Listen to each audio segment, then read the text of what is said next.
বিগত সরকারের নেয়া $470 কোটি ঋণ কর্মসূচির মাঝপথে এসে নতুন করে $450 থেকে $500 কোটি ঋণ নিয়ে আইএমএফের সঙ্গে আলোচনা চালিয়ে যাচ্ছে বিএনপি সরকার। অর্থ মন্ত্রণালয়, কেন্দ্রীয় ব্যাংক সহ নতুন ঋণ কর্মসূচির জন্য আইএমএফ প্রতিনিধি দলের সফরের গুরুত্বপূর্ণ অংশ ছিল এনবিআর।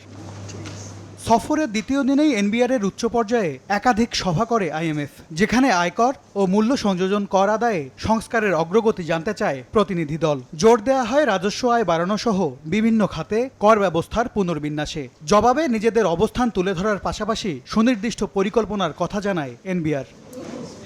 সূত্র বলছে, নতুন করনীতি বাস্তবায়নের মাধ্যমে আয়কর থেকে অতিরিক্ত 30,000 কোটি টাকা আদায়ের পরিকল্পনার কথা জানায় এনবিআর। একই সঙ্গে বকেয়া আয়কর থেকে আরও 15,000 কোটি টাকা আদায় সহ শুধু আয়কর থেকেই প্রায় 50,000 কোটি টাকা বাড়তি আয়ের লক্ষ্য সংস্থাটির। দেশ জুড়ে যে কোনো কেনাকাটায় 10,000 টাকার বেশি অফার, তাই পেমেন্ট মানেই বিকাশ।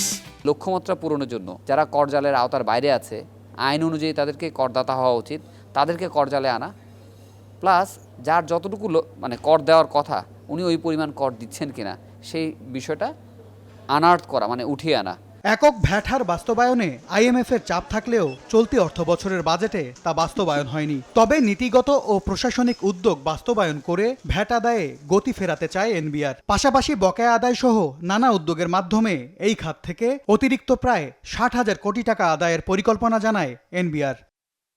রাজস্ব আদায়ে গতি বাড়াতে এনবিআরের কাঙ্ক্ষিত অটোমেশন ও কর ফাঁকি বন্ধে মাঠ পর্যায়ে কঠোর নজরদারিতে জোর বিশেষজ্ঞদের। বাংলাদেশে যথেষ্ট রাজস্বের পটেনশিয়ালিটি রয়েছে, সেটি এখন আদায় করার দরকার আছে।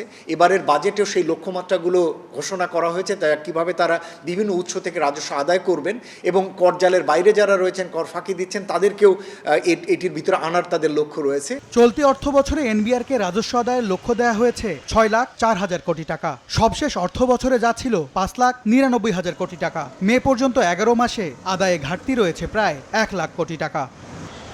এম এস আরিফিন, সময় সংবাদ, ঢাকা।